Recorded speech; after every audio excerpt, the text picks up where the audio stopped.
student, welcome to CR International online classes. बेटा periodic test से पहले कक्षा 10 में हम रस विषय पर पढ़ रहे थे। तो हमने टेस्ट से पहले 6 रस पढ़ लिए थे। कौन कौन से? हमने पढ़ लिया था रस क्या होते हैं, कितने रस के अंग होते हैं, अवयव होते हैं, ठीक है, उन सब के बारे में पढ़ लिया था। रस के कितने भेद होते हैं, कितने स्थायी भाव होते हैं, अनुभाव क्या होता है, विभाव क्या होता है और संचारी भाव क्या होता है, ये सब चीजें हमने पढ़ ली थी। और भेद में भी हमने पढ़ लिया था श्रृंगार रस किसे कहते हैं, यानी श्रृंगार रस क्या होता है। उसके बाद वीर रस पढ़ लिया था, करुण रस, हास्य रस, रौद्र रस और भयानक रस, यानी हमने 6 रस पढ़ लिए थे।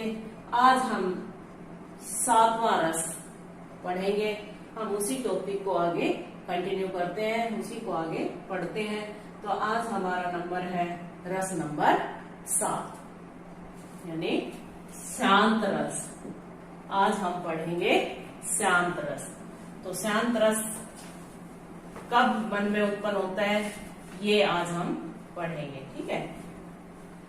तो कब उत्पन्न होता है शांत रस?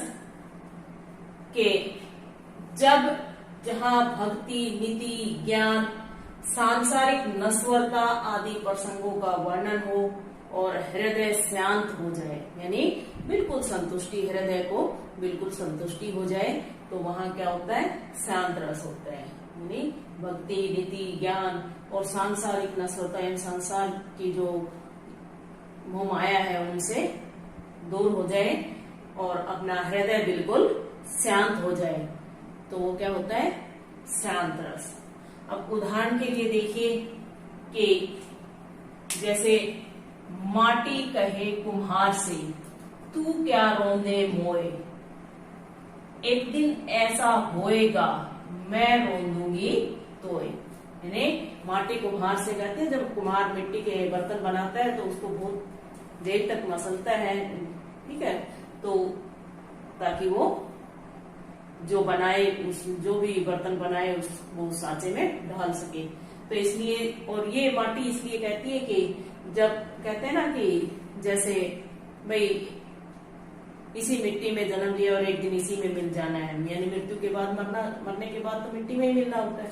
तो इसलिए माटी कुम्हार से कहती है कि क्या तू मुझे क्या मल रहा है, मलूंगी तो मैं तुझे, यानी जब तेरी मृत्यु होगी तो मेरे अंदर ही तुझे विलीन हो जाना है, ठीक है। या फिर दूसरा उदाहरण है, मन मस्त हुआ फिर क्यों डोले, हीरा पायो गांठ गठियायो, बार बार वाको क्यों खोले। यानी मन ऐसा मस्त हो गया, फिर क्यों किसी चीज की लालच में घूमे, और अगर हीरा मिल गया है तो उसे अपने कब्जे में करे, गांठ गठियायो, उसे अपने कब्जे में ले और बार बार यानी उसको पोटली को खोलकर क्यों दिखाए। नहीं, उसे जो हम चाहते थे वो हमें मिल गया है, तो इससे हमारा हृदय बिल्कुल शांत हो गया है।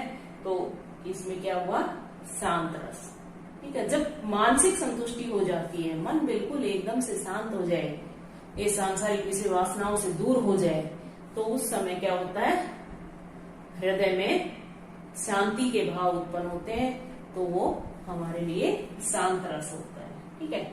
उसके बाद बेटा अगला हमारा रस होगा 8वां, जो विभत्स रस होगा। विभत्स का स्थायी भाव होता है घृणा, जुगुप्सा, ठीक है। विभत्स रस का स्थायी भाव क्या होता है, घृणा होती है, या फिर आप कहिए कि जुगुप्सा, जो आपने स्थायी भाव लिखा भी होगा वो। और ये कब होता है, जब जो चीज अच्छी ना लगे, गंदी हो, जिसमें से दुर्गंध आ रही हो, बदबू आ रही हो, या खून मांस का ऐसा कोई वर्णन हो, या कोई वस्तु हम देख लें, या जो बिल्कुल ही जिसे गंदे नाले को देखकर घृणा पैदा होती है, तो ऐसा उस समय हमारे मन में घृणा के भाव उत्पन्न होते हैं। जैसे जब कई बार बदबू आती है तो हम अपना नाक बंद कर लेते हैं, मुंह बंद कर लेते हैं, उधर से नजर भी घुमा लेते हैं, तो इसलिए वो क्या होता है, विभत्स रस। विभत्स रस देखिए, विभत्स रस में रक्त, मांस, दुर्गंध जैसी अप्रिय, अरुचिकर, जिनमें रुचि ना हो, घृणास्पद वस्तुओं के वर्णन के कारण मन में घृणा के भाव पैदा होते हैं। यानी इनको अगर हम देख लेते हैं तो हमारे मन में घृणा के भाव पैदा हो जाते हैं। ठीक है, तो उस समय क्या होता है, फिर वो विभत्स रस की निष्पत्ति हो जाती है। ठीक है, देखिए एक बार फिर से कि विभत्स रस में रक्त, यानी सीधी बात है, जहाँ खून, मांस, गंदी किसी भी वस्तु का वर्णन हो वहां विभत्स रस होगा। ठीक है भाई, जैसे अब ये उदाहरण ही दिया हुआ है कि सिर पर बैठो काग, आंख दो खाक निकारत। यानी जब अब तो देखते हो कि नहीं, जब कोई पशु पक्षी मर जाता है तो जानवर को हम वैसे ही फेंक देते हैं, ऐसे फेंकना नहीं चाहिए, दबाना चाहिए उसको, उसकी डेड बॉडी को, उससे ताकि हमारा पर्यावरण अशुद्ध ना हो। तो जब कोई पशु मरता है तो उसको ऐसे ही फेंक देते हैं, कुत्ते भी खाते हैं और कोए भी खाते हैं, जो भी जानवर ये चीजें खाते हैं, मांस वगैरह वो सब उसके खाते हैं। तो कहते हैं सिर पर बैठे का आंख दो खात निकाल, कि कौआ सिर पर बैठकर दोनों आंख निकाल कर खाता है। तो इससे ऐसे सीन को देखेंगे तो घृणा तो अपने आप ही उत्पन्न होगी। तो इसलिए क्या होगा, खींचत जीव ही सियार, और कुत्ता क्या खींच रहा है, जीव को।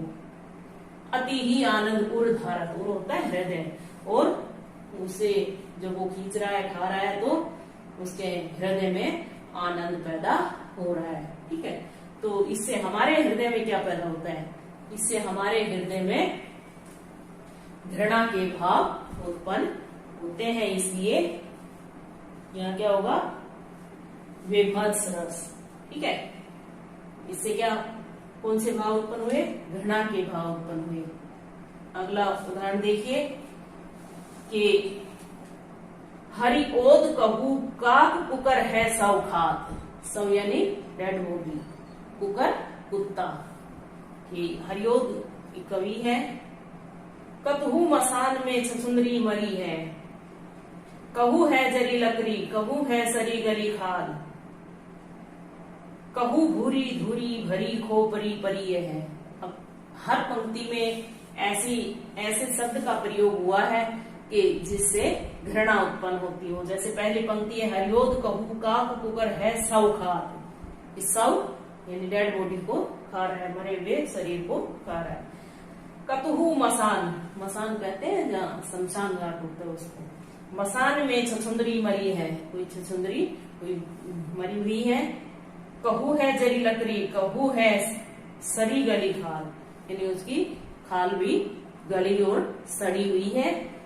अगली चौथी पंक्ति में भी लिखा है कि कहू भूरी धूरी भरी खोपड़ी परी, और उसकी खोपड़ी भी वहीं पड़ी हुई है, जो धूल में भरी पड़ी है, गंदी है।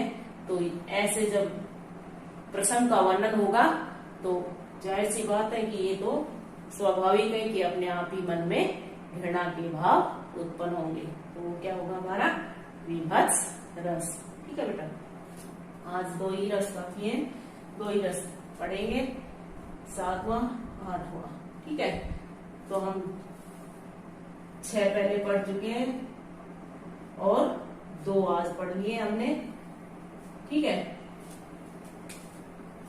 दूसरा पढ़ा है हमने, पहला पढ़ा है शांत रस,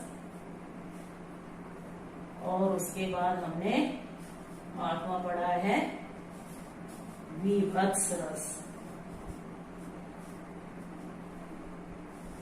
आज के लिए इतना ही काफी है। इसी को अपनी बुक में, अपनी में क्या, कोई भी ग्रामर की बुक हो जिसमें रस का टॉपिक हो, किसी ग्रामर की किताब में से, 9वीं की हो, 10वीं की हो, किसी पब्लिशर की हो, सब में मिलेगा। जहां आपको आसान लैंग्वेज लगे वहां से पढ़ के देख लेना। वैसे आपकी टीचर ने लिखवाए हुए भी है, संगीता मैडम ने पहले से लिखवाए हुए हैं, तो उनको एक बार दोहरा कर देख लेना। ठीक है बेटा, आज के लिए इतना ही, बहुत धन्यवाद।